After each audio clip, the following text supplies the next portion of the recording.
मुझे बिल्कुल हैरत नहीं हुई जब तस्नीम हैदर साहब जो है वो सामने आए हैं। 20 साल पुराने वो इनके पीएमएलएन के कारकुन है। बारहा आप देख लें नवाज शरीफ के करीबी हलकों में साथ खड़े होते हैं। तो उधर से सजन जंदाल से और बाकियों से जो राब्ते थे वो नवाज शरीफ के थे ना। एवन फील्ड अपार्टमेंट्स में बैठ के ये सारी साजिश घड़ी जा रही है। और राना कातिल को अगर आपने वजीर दाखिला बनाया हुआ है, जो सामने बैठ के कह रहा है कि इमरान खान एक फितना है और इसका सिर कुचलना पड़ेगा, आप यकीन मान ले कि जो लोग सच दिखा रहे हैं ना, अवाम इस वक्त सच समझ भी रही है, सुन भी रही है और सुनना चाहती भी वही है। तो इसलिए खान साहब की तारीफ तो जो मैटर करती सो करती है, लेकिन अवाम आपको जो अप्रिशिएट कर रही है। सब्सक्राइब करें और बेल दबाएं ताकि कोई खबर रह न जाए।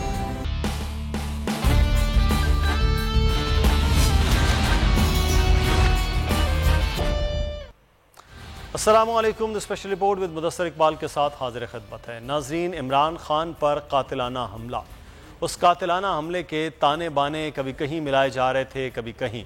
और उससे पहले सीनियर एंकर पर्सन बोल्यूज अरशद शरीफ का कत्ल, उसके हवाले से इतना ज़्यादा शोर और इतनी गर्द उड़ाई जा रही है कि वो असल मामला के यानी कातलों तक पहुंचा जाए, वो कैसे मुमकिन हो कि इधर उधर से चीज़ें बहुत ज़्यादा बयान होने लग गई हैं। आज की बड़ी ख़बर में हम शामिल करेंगे कि मुस्लिम नून के एक रहनुमा जो रुकन वो लंदन में मौजूद, उन्होंने प्रेस कॉन्फ्रेंस के दौरान ये कहा कि इमरान खान पर कातिलाना हमला और अरशद शरीफ के कत्ल की जो पूरी एक साजिश तैयार हुई, शूटर मंगवाने की बात हुई, वो ही मियाँ नवाज शरीफ साहब के साहबजादे के दफ्तर में, और उसमें मियाँ साहब भी शामिल हैं और नासिर भट्ट जो एक बड़ा अहम करैक्टर मुस्लिम नून में रहा है वो शामिल हैं। ये तमाम तर इल्ज़ामात उनकी जानिब से लगाए गए। नून लीग ने इन बयानात की तरदीद की कि हमारा इस शख्स से कोई ताल्लुक़ नहीं है, लेकिन तकरीबन 50 से ज़ायद वो तस्वीर जो मुख्तलिफ इवेंट्स की है इस शख्स के, वो मुख्तलिफ नून लीग के रहनुमाओं के साथ लंदन में वो मौजूद हैं। और उसके बाद ये जो साजिश के ताने बाने हैं, ये हो सकता है नवाज शरीफ साहब इसमें शामिल ना हो, बिल्कुल ना हो, लेकिन जो इल्ज़ामात हैं उन पर तहकीकात होना बड़ा ज़रूरी है। सवाल ये अहम है कि अगर कोई इल्ज़ाम इस तरह लगा रहा है तो उनको शामिल तफ्तीश किया जाना चाहिए, उनको तहकीकात में बाकायदा शामिल किया जाना चाहिए, पूछ गिछ उनसे भी होनी चाहिए कि यह मामला क्या है, क्योंकि इतना बड़ा इल्ज़ाम लगाया जा रहा है। लेकिन कुछ ही देर पहले खबर हमारे लंदन के जो नुमाइंदे हैं उन्होंने दिया कि रात से अब ये जो तस्नीम हैदर हैं इनके साथ रब्ता किसी का नहीं हो रहा है। फिर जो कल जिनके साथ बैठ कर उन्होंने प्रेस कॉन्फ्रेंस की उनके साथ भी जब बोल न्यूज़ की बात हुई है तो उन्होंने कहा कि रात के बाद से उनका रब्ता नहीं हो पा रहा और उन पर बहुत प्रेशर है नून लीग की जानिब से कि ये बयानात जो हैं वो वापस लिए जाएँ। तो ये तमाम तर मामलात के हवाले से भी हम बात करेंगे। पाकिस्तान तहरीक इंसाफ की रहनुमा, पाकिस्तान तहरीक इंसाफ वुमेन विंग की प्रेसिडेंट भी कमल शोज़ब साहिबा मौजूद हैं। बहुत शुक्रिया कमल शोज़ब साहिबा आपके वक्त का। इमरान खान पर कातिलाना हमला, कभी किसी जगह जाया जा रहा है, कभी कहाँ जाया जा रहा है। अरशद शरीफ की बात होती है तो अरशद शरीफ जो है उनके बारे में कहा जा रहा है कि वो हादसे में, फिर उसके बाद कहा जी तशद्दुद में कातिल, बयानात से बयानात। लेकिन ये जो एक नई चीज़ सामने आई है, मियाँ नवाज शरीफ साहब का और नून लीग का इस मामले में शामिल होना, ये आपको कुछ हैरान कुन नहीं लग रहा? बिस्मिल्लाहिर्रहमानिर्रहीम, थैंक यू वेरी मच। बिल्कुल हैरान को नहीं लग रहा, क्योंकि पहले दिन से जब खान साहब पे असैसिनेशन अटेम्प्ट हुई और अल्लाह ने सिर्फ बचा लिया है, वरना तो अपनी तरफ से तो जो बयान करने के लिए वो तोता रटू रटाया खड़ा किया हुआ है जो किराए का कातिल है, उसने तो ये कहा कि मैंने मार दिया है, और बाकी सारे भी इसी किस्म के बयानात दे रहे थे। तो खान साहब ने 3 नाम नॉमिनेट किए, फैसल नसीर का नाम दिया, शहबाज शरीफ का नाम दिया और साथ में उन्होंने राना सनाउल्लाह का नाम दिया। लेकिन अगर आप मेरी ट्वीट्स भी चेक करें और बाकी सारे मामला, तो हम पहले दिन से बता रहे हैं कि ये सारी साजिश जो है वो उन्हीं एवनफील्ड अपार्टमेंट्स, जो साजिश गढ़ जिसका मैंने नाम रखा है, जहां से हमेशा पाकिस्तान के खिलाफ साजिश होती है। और आज नहीं, खान साहब पहले भी बताते रहे कि ये जो रिजीम चेंज ऑपरेशन की सारी साजिश थी, ये भी वहीं पर ही सारी इसका भी वहीं पर ही सारा प्लॉट जो है उसको कंसीव किया गया था, वहीं से ये सारी साजिश हुई है। और मुझे बिल्कुल हैरत नहीं हुई जब तस्नीम हैदर साहब जो है वो सामने आए हैं। 20 साल पुराने वो इनके पीएमएलएन के कारकुन है। बारहा आप देख लें नवाज शरीफ के करीबी हलकों में साथ खड़े होते हैं, और उस शख्स के साथ भी वो खड़े नजर आए जिसने जज अरशद की वीडियो बनाई थी, नासिर भट्ट साहब जो हैं, और वो पूरा एक क्रिमिनल नेटवर्क आपको नवाज शरीफ के आसपास नजर आता है। जहां तक आप अरशद शरीफ साहब की बात करें, देखें पहले कहा गया, अभी जिस दिन उनकी शहादत हुई है और टीवी पे एक बयानिया बनाया गया, सिवाय बोल टीवी के सब ने ये बयानिया बनाने की कोशिश की कि वहां हादसे में मारे गए नहीं, वो आइडेंटिटी का इशू था। फिर कुछ दिन पहले दुनिया टीवी के हमारे जो एक एंकर हैं कामरान शाहिद साहब, उन्होंने खुद सारी तशद्दुद की जो तस्वीर थी, जो उनके पोस्टमार्टम की रिपोर्ट जो उनकी वालदा और उनके अहले खाना को नहीं दी जा रही, वो कामरान शाहिद साहब को मिल गई और उन्होंने चला दी और कहा कि टारगेट किलिंग हुई है। और हुकूमत जो इस वक्त कठपुतली एक सिलेक्टेड सरकार बिठाई गई है, क्रिमिनल्स का जो एक गैंग है पूरा, वो इसके ऊपर जो आप देख लें कि कोई सीरियस आपको जवाब नहीं देते पाए जा रहे। तो ये सारा वजीर दाखिला तो कहते हैं कि गैर मुल्की एजेंसियों से खतरा है इमरान खान की जान को। उन्होंने तो बयान भी अपना दिया कि गैर मुल्की एजेंसियां किसी तरह से इमरान खान पर कातिलाना हमला दोबारा से कर सकती हैं। वो तो बाहर की एजेंसियों की बात कर रहे हैं। देखिए जी, वो बाहर की एजेंसियों की बात इसलिए कर रहे हैं क्योंकि बाहर की एजेंसियों के साथ उनके कायद जो मोहतरम नवाज शरीफ साहब हैं, उनकी मुलाकातें होती हैं। मोसाद वालों के साथ मुलाकातें किसकी हो रही हैं? इसराइल का जो एम्बेसडर मिलने आया था एवन फील्ड अपार्टमेंट में, वो किसको मिलने आया था?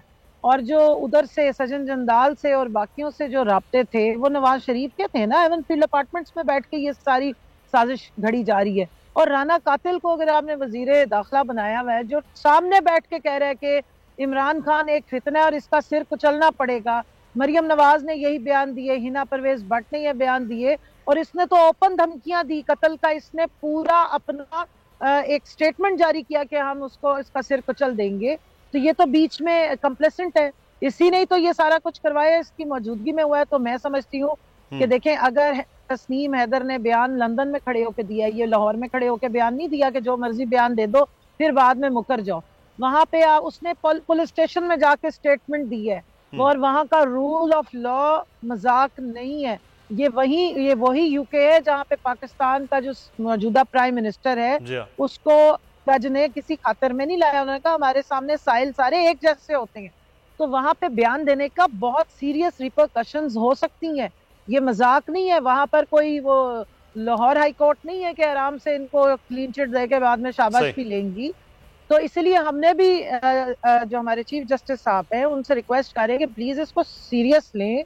पाकिस्तान का सबसे बड़ा लीडर, सबसे बड़ी सियासी जमात का लीडर, पाकिस्तान का साबिक वजीर आजम, दुनिया की 6वीं बड़ी जमात का लीडर है, जिसने सब कुछ बता दिया है, आके खुद बता रहे हैं। और उसको ये हक नहीं मिल रहा है पाकिस्तान में कि वो अपनी मर्जी से अपनी मुद्दत में FIR दर्ज करा दे। ये अलमिया है कि खुद जिस पर कातिलाना इसी शख्स पे FIR, जिसने कभी कुछ, जो ह्यूमनिस्ट है एक पाकिस्तान में, पूरे पाकिस्तान की पहचान है दुनिया में कि एक ह्यूमनिस्ट आदमी है, जिसने मिरेकल्स किए हैं कि एक शौकत खानम कैंसर हॉस्पिटल बनाया है, नमल यूनिवर्सिटी बनाई है, गरीबों का की मदद करता है। उसके ऊपर पाकिस्तान के तूलो अर्ज में समेत दहशतगर्दी के 28 FIR कट गई। नहीं कटी तो जब उस पर कातिलाना हमला हुआ जिसमें उसकी जान जाने का शदीद खतरा था, वो एक FIR उसकी अपनी मदयत में नहीं कटी। तो यहाँ से अंदाजा लगाएं कि पाकिस्तान में कौन सी जो ताकतें हैं वो ऑपरेट कर रही हैं। बाहर की एजेंसियों की जरूरत नहीं है हमें। हमारे पास ये राना कातिल जिसने 14 कत्ल दिन दिहाड़े मॉडल टाउन में करवाए, 22 कत्ल फैसलाबाद में, और मैंने तो नहीं कहा, आबिद शेर अली के वालिद ने ये बयान दिया, आबिद शेर अली ने कहा ये सारी बात। तो इस तरह के लोगों के होते हुए बाहर की एजेंसियों को कोई जरूरत नहीं होती है। वो तो फिर डोनाल्ड लू की तरह सिर्फ बता देते हैं, बाकी सारा काम तो लोकल ही करवा देते हैं। बिल्कुल सही है। तो ये मामला बड़ा अहम है। अच्छा, हम बात करते हैं इस पे। एक तो अखलाक बाजवा हमारे साथ जो जमान से मौजूद हैं, उनसे वहाँ की तफसीलात भी जानेंगे, क्योंकि आज मुलाकातें मुख्तलिफ हुई हैं और कुछ तैयारियाँ 26 नवंबर की हो रही हैं, उस पर ताज़ा तरीन सूरत हाल जानते हैं। अखलाक आगाह कीजिएगा, क्या प्लानिंग कर रही है पाकिस्तान तहरीक इंसाफ, क्योंकि 26 नवंबर बड़ा अहम दिन है, और जो पहले तो मार्च, और अब नया क्या है जो प्लान किया जा रहा है? जी बिल्कुल मुदस्सर, इस वक्त पाकिस्तान तहरीक इंसाफ के चेयरमैन इमरान खान की रिहाइशगाह जो है वो सियासी सरगर्मियों का मरकज़ बन चुकी है, और पाकिस्तान की तमाम तर जो सियासी कुव्वतें हैं उनकी नज़रें इस वक्त जमान पार्क पे हैं कि आया 26 नवंबर को पाकिस्तान तहरीक इंसाफ क्या जो है वो प्लान ला रही है, क्या सरप्राइज़ है वो देने जा रही है। और इस हवाले से पाकिस्तान तहरीक इंसाफ के चेयरमैन इमरान खान की मुख्तलिफ वफूद से और मुख्तलिफ अहम सियासी शख्सियात से मुलाकातें भी जारी हैं। आज उन्होंने पंजाब की जो सोशल मीडिया टीम है उससे मुलाकात की और उन्हें खुसूसी तौर पर टास्क दिया। ज़राए के मुताबिक पाकिस्तान तहरीक इंसाफ के चेयरमैन इमरान खान ने सोशल मीडिया को यह हदायत दी है कि वो 26 नवंबर की कॉल के हवाले से अवाम में आगाही दें और लोगों को बताएं कि ये जो हकीकी आज़ादी की जंग है ये पाकिस्तान तहरीक इंसाफ की ज़ाती जंग नहीं है, बल्कि ये पाकिस्तान के मुस्तकबिल की जंग है। और उस हवाले से वो अपना भरपूर किरदार जो है सोशल मीडिया टीम वो अदा करे। जबकि अब से कुछ देर बाद जो है पाकिस्तान तहरीक इंसाफ के चेयरमैन इमरान खान की अहम तरीन पार्टी का इजलास होने जा रहा है, जिसमें शिरकत के लिए कायदीन की आमद का सिलसिला जारी है। इस वक्त तक जो है vice chairman Shah Mahmood Qureshi, Asad Umar, doctor Yasmin Rashid, Fawad Chaudhry समेत दीगर अहम रहनुमा जो हैं वो यहाँ पर जमान पार्क में पहुँच चुके हैं। और अब से कुछ देर बाद जो है वो मुशावरती इजलास जो है वो बाकायदा उसका आगाज हो जाएगा। जी ठीक है, बहुत शुक्रिया। अखलाक बाजवा हमारे साथ मौजूद थे, आपने बड़ी तफसील के साथ आगे। एक और बड़ा अहम मामला है जिसका जिक्र भी अभी कमल शोजब साहबा कर रही थी कि शुरू से हमने ये कहा कि नहीं, शहीद अरशद शरीफ का कत्ल हुआ है, ये हादसा नहीं है, लेकिन ये एक सिर्फ खबर थी जो हमारे अपने साथी के हवाले से थी। उससे पहले साइफर से शुरू होने वाला मामला था। हकीकी खबर दे रहे थे, बोल पर प्रेशर आ रहा था। हकीकी खबर दे रहे थे कि असली खबर ये है कि किस तरह साजिश की गई है, बोल पर प्रेशर आ रहा था। यहाँ पर चैनल्स को बंद करने, एंकर्स के प्रोग्राम बंद करने, नौकरियों से फारिग करने के मामलात हो रहे थे, लेकिन बोल डटा रहा कि ऐसा मुमकिन नहीं है, किसी भी धमकी, किसी भी चीज़ को खातिर में नहीं लाया जाएगा। उन सहाफ़ियों पर जिन पर उनके अपने चैनल्स ने दरवाजे बंद कर दिए, प्रेशर में आके या मजबूरी में आके, जो भी मामला था, लेकिन बोल ने उनको भी अब उस वक्त प्लेटफॉर्म मुहैया किया। बहुत जल्द अरशद शरीफ शहीद जो है अपना प्रोग्राम का आगाज़ करने जा रहे थे, लेकिन अनफॉर्चुनेट उनकी शहादत हुई। ये तमाम तर मामलात को आज तक ये चीज़ें चली हैं और नाम नहाद चीज़ें बोल के ख़िलाफ़ की जाती रही, पैमरा के ज़रिए, FIA के ज़रिए, एक्साइज डिपार्टमेंट के ज़रिए, लेकिन बहरहाल बोल मौजूद है। अब्बास शबीर हमारे साथ हैं, हमारे नुमाइंदे कमल शोजब साहिबा भी मौजूद हैं। अब्बास, ये मामला है कि प्रेशर डाल दो, आप सच नहीं सुन सकते, कोई बात नहीं, आप सच बोलने वाले का गला काट दो, उसको ख़त्म कर दो, उसकी आवाज़ को दबा दो। तो ये हमारी आवाज़ दबाना तो खैर मुमकिन है, लेकिन हयात की ललकार को कौन रोकेगा? ऐसे तो मुमकिन नहीं है कि आप एक ऑर्डर करें और जनाब सब कुछ हो जाए। अब तो 21वीं सदी का 22वां सदी वाला मामलात हो गए हैं, तो फिर भी हुकूमत इस तरह से सोच रही है। देखिए मुदस्सिर भाई, ये कोई बार हुकूमत का मामला नहीं है। पिछले अदवार में आप इनका ट्रैक रिकॉर्ड देख लें, इन्होंने हमेशा अपनी मनपसंद के सहाफियों को प्रमोट किया है। लाइकिंग डिसलाइकिंग पे ये प्रेस कॉन्फ्रेंस करते हैं, वहां पर वैसे ये लगाते हैं इल्जाम इमरान खान पर, लेकिन इनकी प्रेस कॉन्फ्रेंसेज में देखें, इनके मनपसंद के लोग होते हैं, ये तनकीद बर्दाश्त ही नहीं कर सकते। इमरान खान इनको क्यों चुभ रहे हैं? क्योंकि इमरान खान हक सच की बात कर रहे हैं, तनकीद कर रहे हैं, जेन्युइन फैक्ट्स एंड फिगर्स के साथ बात कर रहे हैं कि 30 साल से इन लोगों ने मुल्क के साथ क्या किया।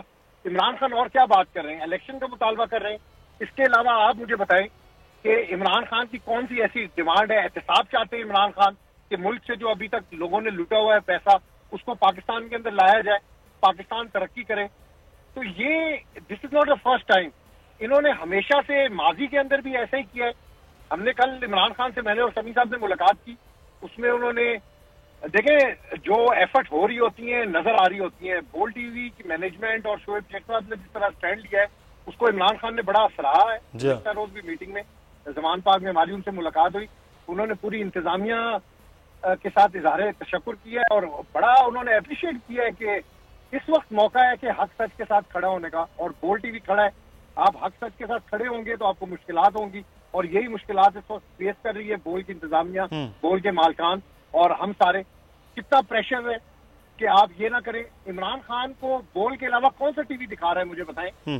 बड़े मखसूस टीवी चैनल हैं, लेकिन बोल जिस तरीके से ऑन द स्पॉट हर चीज को राइटली रिपोर्ट कर रहे हैं। इमरान खान साहब की तकरीर तो शायद बाकी चैनल से कुछ दिखा दें, लेकिन हम तो उस पूरे जो इनकलाब की बात करते हैं, इमरान खान उससे लॉन्ग मार्च की बात करें, उसके सारे सेगमेंट्स दिखा रहे थे। वाइस चेयरमैन हो, सेक्रेटरी जनरल हो, PTI, उनकी तकारीर, किधर से कौन आ रहा है, सारी चीज़ें दिखा रहे हैं। और इसकी पादाश में कमल शोजब साहिबा धमकियां भी हो रही हैं और कत्ल तक के मामला जो हैं वो, एक तो अरशद शरीफ का हुआ प्रोग्राम बंद करने के, मैनेजमेंट को, ये सारी चीज़ें भी इस वक्त पाकिस्तान में हो रही हैं और फिर ये कहा जा रहा है कि हुकूमत जमहूरी है।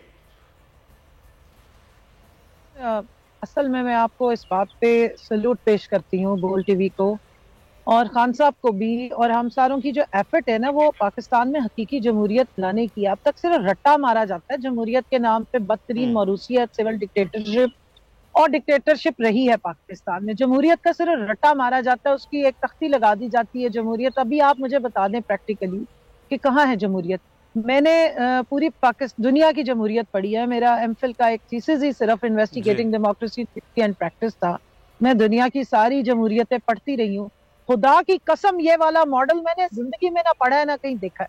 ये सारा एक ड्रामेबाजी है। तो पाकिस्तान को, इसका मतलब है नामुकम्मल है। मैं आपको बता रही हूँ कि हाईजैक्ट है। यहाँ पे मुख्तलिफ फोर्सेस हैं जो अपनी मर्जी की पाकिस्तान की सोर्सेस को, रिसोर्सेस को एक्सप्लॉइट करते हैं और अवाम को बेवकूफ बनाने की कोशिश कर रहे थे। इमरान खान ने उसको एक्सपोज किया और आपके जरिए देखें, ये लॉफेयर होता है और मीडिया फेयर, दोनों चीजें इस्तेमाल होती हैं और उसकी वजह से जो है मीडिया टूल बन जाता है, ऐसे माउथ पीसेस बन जाते हैं जो हकाइक नहीं दिखा रहे होते, तो वो उस प्रोसेस का, उस फाशिज्म का हिस्सा काउंट होते हैं।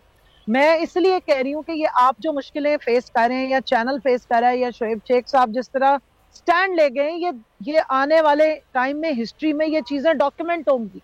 इस वक्त हमें लग रहा है कि शायद पता नहीं ये टाइम कब खत्म होगा, बट यकीन मान लीजिए कि जो लोग इस वक्त स्टैंड ले रहे होंगे थोड़े ही लोग, क्योंकि स्टैंड लेने वाले लोग ज्यादा होते नहीं है, लोग ज्यादा हवा के साथ चले जाते हैं। और खान साहब तो सच बता रहे हैं, जमहूरी रवैये इनकलकेट करें। मुझे बताएं कब उन्होंने मार धाड़ तोड़ फोड़ पे इंसिस्ट किया। 28 झूठी FIR कटी, वो अदालत का एहतराम करते हुए गए, पेश हुए, अपना मौकफ वहां पर रखा। आप बताएं यहाँ पर अगर अदालत के अहकामात को ना इम्प्लीमेंट किया जाए तो अदालत की तौहीन नहीं होती, लेकिन अगर ये कहा जाए कि किसी मजलूम के खिलाफ आवाज उठाएंगे तो तौहीन हो जाती है। तो ये चीजें हम जो देख रहे हैं ये किसी और जगह पर नहीं होती है। और जो आपने सहाफी बात की कि जी जो वो इनकी मर्जी के सहाफी, माजरत के साथ वो सहाफी नहीं होते हैं, वो पालतू होते हैं, उनको आप सहाफी नहीं कह सकते। सहाफत का मतलब ही कुछ और है। सहाफत का मतलब होता है सच दिखाना। ये नहीं हो सकता कि लेबल आप जैसे जमहूरियत का लेबल लगा के मौरूसियत चल रही है, उसी तरह सहाफत का लेबल लगा के और आप पार्टी के हिस्सा बने हुए हैं। आप रिजीम चेंज ऑपरेशन से पहले होने वाली तमाम मीटिंग्स में जाके बैठे रहे हैं। आपने देखे हैं 3-4 लोग जो मुस्तकिल वहां बैठते थे, हर मीटिंग में 7 सियासतदानों के बैठते थे, उस पूरी कॉन्स्पिरेसी को एग्जीक्यूशन तक उन्होंने पहुंचाने तक सारा रोल अदा किया। आज वो कह रहे हैं हम बहुत बड़े साफी हैं। वो ज्यादा बेहतर तौर पर फिगर आउट करते थे कि किधर किधर क्या क्या नंबर होगा, कैसे होगा। सर एक चीज बता दूं लास्ट में, एक सिर्फ कहूं, देखिए आप जो कर रही है ना, इससे इमरान खान से शाबाश मिलना या हमारा अप्रिशिएट करना कोई मैटर नहीं करता है। आपकी असल शाबाश ये है कि अवाम में आप मकबूल हो रहे हैं, अवाम सच सुनना चाहती है, अवाम देखती है। मैंने कोई जगह नहीं देखी पब्लिक प्लेस जहाँ पे अब आजकल बोल ना लगा। हर घर में बोल टीवी होता है, बुजुर्ग हो, बच्चे हो, और ये मैं कोई मस्का पॉलिश नहीं कर रही, मैं बहुत स्ट्रेट फॉरवर्ड बोलने वाली खातून हूँ। इस वजह से बहुत सारे चैनल्स मुझे शायद इसलिए, क्योंकि मैं उनके जो सो कॉल्ड एंकर्स हैं, सहाफी हैं, मैं उन्हें मानती नहीं हूँ, मैं जाती नहीं हूँ इसलिए। बिल्कुल देखिए आप यकीन मान ले कि जो लोग सच दिखा रहे हैं ना, अवाम इस वक्त सच समझ भी रही है, सुन भी रही है और सुनना चाहती भी वही है। तो इसलिए खान साहब की तारीफ तो जो मैटर करती है सो करती है, लेकिन अवाम आपको जो अप्रिशिएट कर रही है, अवाम जो देख रही है और हमारा जो है वो मकसद स्टैंड ले रही है, वो बहुत जबरदस्त। वो खबर है, खबर जो है उसको जो खबर है, जो चीज़ है, उसी तरह से आके बयान करना। अगर को बहुत बड़ी तादाद में लोग लॉन्ग मार्च पे निकले हैं तो उस तादाद पे लोग नाराज़ ना हों, लोग हुकूमतें नाराज़ होंगी तो हम पर प्रेशर आएगा, लेकिन हम उस चीज़ को नहीं रोक सकते। हम वो खबर दिखाएंगे, बताएंगे, सुनाएंगे। लोगों का प्यार मोहब्बत पहले भी हमेशा रहा है, लेकिन अब हमें लोगों की दुआओं की ज़रूरत है। बोल को लोगों की दुआओं की इस वक्त ज़रूरत है। बहुत शुक्रिया कमल शोजब साहबा, पाकिस्तान तहरीक इंसाफ की रहनुमा हमारे साथ मौजूद थी, और अब हमारे नुमाइंदा खुसूसी उन्होंने भी हमें ज्वाइन किया। दोनों का शुक्रिया अदा करते ब्रेक लेते हैं। ब्रेक के बाद वापस आएंगे, फिर कुछ अंदर की खबर बात करेंगे कि हुकूमत दावे मईशत के कुछ कर रही है, हकीकत क्या है, ब्रेक के बाद जानेंगे। ब्रेक के बाद आपको खुश आमदीद कहते हैं। पाकिस्तान की मुआशी सूरत हाल इस वक्त परेशान कुन है। गैलप सर्वे में लोग जो कारोबारी हजरात हैं वो खासे परेशान नज़र आ रहे हैं, लेकिन IMF से जो मज़ाकरात के मामलात हैं वो तात्तुल के शिकार हो रहे हैं। तो क्या खुदा न खास्ता पाकिस्तान डिफ़ॉल्ट की जानिब जा रहा है? हम बात करेंगे माहिर माशियात, इस वक्त सोहेल जहांगीर साहब मौजूद हैं। बहुत शुक्रिया सोहेल साहब आपके वक्त का। ये जो सूरत हाल है, क्या खुदा न खास्ता हम डिफ़ॉल्ट की जानिब तो नहीं जा रहे हैं? मामलात कुछ बेहतर होंगे? IMF से जो मुज़ाकरात डिले हैं ये एक कॉज ऑफ कंसर्न है, और ये भी नहीं पता कि क्या ये हुकूमत जो है उसको एग्रेसिवली परसू कर रही है या पॉलिटिकल मकासद के लिए शायद IMF के बगैर ही 4-6 माह जो रह गए हैं वो गुजारेगी।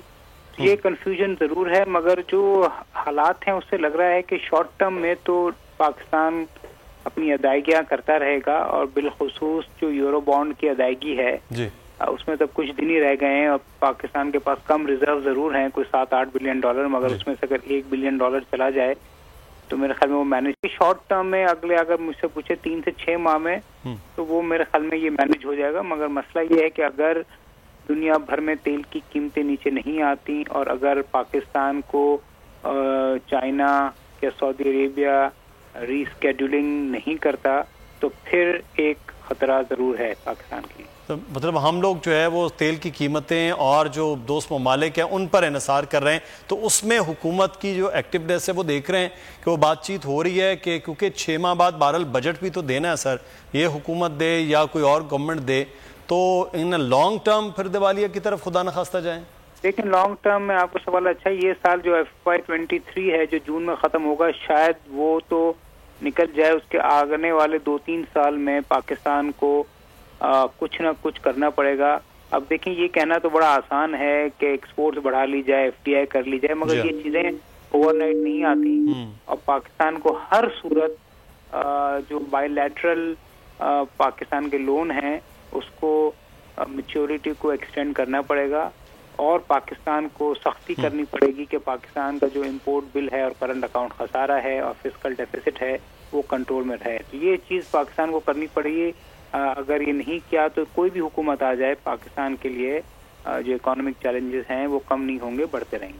तो जो संजीदा कोशिश के हवाले से सोहेल साहब वो है, आपको लगता है कि अगर इस वक्त किया जाए और फौरी तौर पर किन इकदामात की जानिब बढ़ा जाए, कम अज़ कम चीज़ों को कंट्रोल कर लिया जाए? लेकिन संजीदा कोशिश तो आने वाली हुकूमत करेगी। ये एक तो कोलिशन गवर्नमेंट है प्लस टेम्पररी है, उनको खुद पता है कि 4-6 माह हैं, और उसमें ये बेसिकली इस तरह मैनेज करेंगे कि डिफॉल्ट भी ना हो और जो है कोई बड़ा सख्त मेजर भी ना लिया जाए। तो जो नई हुकूमत आएगी उसको मैंने कहा कि उसको करेंसी को रियलिस्टिक लेवल पे ले जाना पड़ेगा, उसको इंटरेस्ट रेट को भी हाई रखने पड़ेंगे, उसको बजट और करंट अकाउंट खसारा कम करना पड़ेगा। इसका मतलब टाइटनिंग करनी पड़ेगी, और इसके साथ साथ चाइना और सऊदी अरेबिया से आपको एक बहुत बड़ी रीस्केड्यूलिंग की जरूरत है। तो ये जो काम है ये नई हुकूमत करेगी, और अगर वो करेगी तो शायद पाकिस्तान 2-3 साल के बाद थोड़ा सा ग्रोथ के पैटर्न पे चले, अदरवाइज अगले 2-3 साल तो ग्रोथ जो है वो कम होती भी नजर आ रही है। बहुत शुक्रिया सोहेल जहांगीर साहब हमारे साथ मौजूद थे, और बड़ा मामला है कि जो बात करके गए अभी मुमकिन नहीं है इस दौरे हुकूमत में, लेकिन जिसका दावा किया जा रहा था कि वज़ीर ख़जाना आएंगे और आते ही शायद कोई मुआशी इनकलाब आ जाएगा, वो तमाम तर चीज़ें वैसी की वैसी बल्कि ज़्यादा मुश्किलात में नज़र आ रही हैं पाकिस्तानियों के लिए। आगे बढ़ेंगे, एक और ख़बर है, अंदर की खबर में हम बात करेंगे कि ये क्या 23 अरब रुपए के ज़ायद का FBR की गलती की वजह से नुकसान हुआ है। हमारे नुमाइंदे उमर हयात हमारे साथ मौजूद हैं। उमर, ये क्या खबर है, ये क्या मामला हुआ है, क्या गलती की गई है कि जिसकी वजह से इतना बड़ा नुकसान कौमी ख़जाने को FBR ने कर दिया?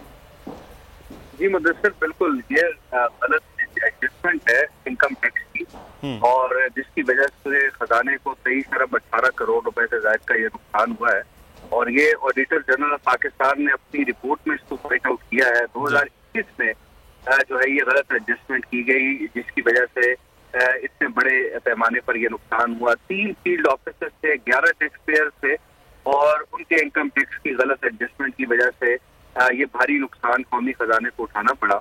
और इस पर FBR ने अब तक जो कानूनी कार्रवाई की है, उस कानूनी कार्रवाई की जो रिपोर्ट तलब की थी ऑडिटर जनरल ऑफ पाकिस्तान ने, वो भी FBR ने जो है वो ऑडिटर जनरल को प्रोवाइड नहीं की।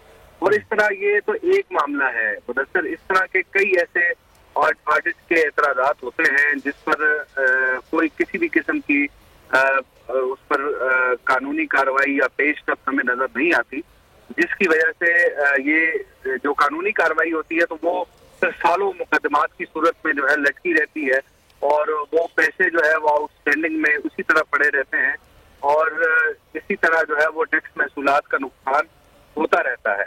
अब की बार भी ऐसा ही है और हर साल हम देखते हैं कि जब ऑडिट रिपोर्ट आती है फेडरल बोर्ड ऑफ रेवेन्यू की, तो इस तरह जो है एक तो एडजस्टमेंट गलत होती है, फिर किसी को टैक्स कम चार्ज किया जाता है और फिर किसी से टैक्स चार्ज ही नहीं किया जाता। तो ये सारे ऑडिट पेराज जब बनते हैं तो ये तकरीबन कोई 250 अरब रुपए से ज्यादा के ये मामला हर साल बने होते हैं। तो इस पर जो है वो जब लास्ट टाइम कौमी असेंबली की जो कायमा कमेटी बराए खजाना थी उसमें चेयरमैन FBR आसिफ अहमद ने कहा कि अब हम अपनी कारकर्दगी को अब बेहतर कर रहे हैं और ताकि हमारे जो महसूलात हैं उसमें इजाफा हो सके, और फिर एक मिनी बजट का क्वेश्चन भी उनसे हुआ था। तो लेकिन ये जो ज़ेर इल्तिवा केसेस हैं या फिर इस तरह के मामलात हैं तो इनमें FBR की वो कारकर्दगी हमें नजर नहीं आती। तो यहाँ तो सिर्फ 2 मामलात में इतना बड़ा नुकसान कर लिया, जैसे आप बता रहे हैं 250 अरब रुपए तक के इस तरह के महसूलात में मामलात आ रहे होते हैं, तो ये एक बहुत बड़ा नुकसान है और जिस पर सबसे ज्यादा क्वेश्चन होता है कि FBR लोगों के लिए तो थ्रेट होता है लेकिन अपने कारकर्दगी जो है वो कहीं नज़र नहीं आ रही होती है। बहुत शुक्रिया, उमर साथ मौजूद थे। और बोल बाजार की अब बात करेंगे। इंटरबैंक में डॉलर की कीमत जो है वो थोड़ा सा महंगा हो गया है मज़ीद, क्योंकि डॉलर का काम महंगा होना है और स्टॉक एक्सचेंज में क्या है सूरत हाल हम जानेंगे। इस वक्त हमारे साथ मौजूद है कफ़ील अहमद। कफ़ील, डॉलर की कीमत में इजाफा हो रहा है, हम तो अभी इंतज़ार कर रहे हैं डार साहब जो है वो डॉलर को नीचे लाएं, ये नीचे क्यों नहीं आ पा रहा? देखिए, डार साहब ने तो यही कहा था कि 200 के अंदर जो है वो डॉलर आ जाएगा। ताहम इस वक्त अगर हम बात कर लें तो आज की ट्रेडिंग के दौरान जो पहला दिन से कारोबारी 49 पैसे का इजाफा रिकॉर्ड किया गया और इंटरबैंक मार्केट में जो डॉलर है वो तो 223 रुपए से तजावुज करते हुए 266 पैसे पर जो है वो बंद हुआ है। तो 49 पैसे का इजाफा रिकॉर्ड किया गया। अगर हम बात कर ले ओपन मार्केट की तो उसमें 1 रुपए 5 पैसे का इजाफा जो है वो रिकॉर्ड किया गया और डॉलर 229 रुपए 95 पैसे से बढ़कर 231 रुपए पर जो है वो ट्रेड कर रहा है। कफील, ये तो वो रेट है ना जो ओपन मार्केट का है स्टॉक मार्केट जी, ये लेकिन मार्केट में जाए 235-37 का भी नहीं वहां पे मिल रहा होता है, तो ये क्या वजह है? वहां पर जो है वो रिकॉर्ड किएगा जो 100 इंडेक्स है वो 42,761 के लेवल पर है। ओवरऑल जो मजमूई सियासी सूरत हाल है वो खासा इम्पैक्ट डाल रही है मार्केट के ऊपर और जो इंटरबैंक में डॉलर है वो अवेलेबल नहीं है, सिचुएशन ये और जो डॉलर है उसके कदर में इजाफा भी देखा जा रहा है। सही है, बहुत शुक्रिया। कफील अहमद बाजार की सूरत हाल से आगाह कर रहे थे और पाकिस्तान की मईशत के लिए जो है वो अब दुआ कर सकते हैं, क्योंकि पाकिस्तान के मुआशी माहिरीन जो हैं वो जिस किस्म की बात कर रहे हैं वो खासी खौफनाक है, लेकिन हुकूमत दावा कर रही है कि सब अच्छा है। प्रोग्राम से मुदस्सिर इकबाल को इजाज़त दीजिए, अपना ख्याल रखिएगा, अल्लाह हाफ़िज़।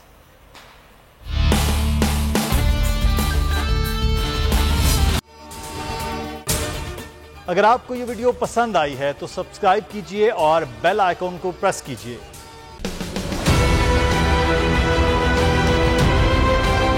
मैं आज बोल्ड टीवी वाले शोएब शेख को, उन्होंने उसकी जिंदगी को खतरा हो गया, पहले उसको था अरशद शरीफ को, आज शोएब शेख का मुझे पैगाम आया, उसको धमकियां दे रहे हैं कि उसको मारेंगे। इस सिर्फ के बोल्ड टीवी हमें उठा रहा है। बोल्ड ने हमेशा हक और सदाकत का साथ दिया, सच के साथ खड़ा रहा।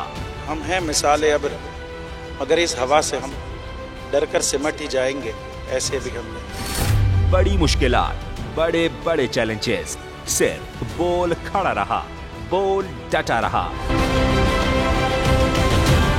बोल को है जरूरत अवाम के दुआओं की। इज़हार आसाती के लिए, पाकिस्तान के लिए, पाकिस्तानी अवाम के लिए।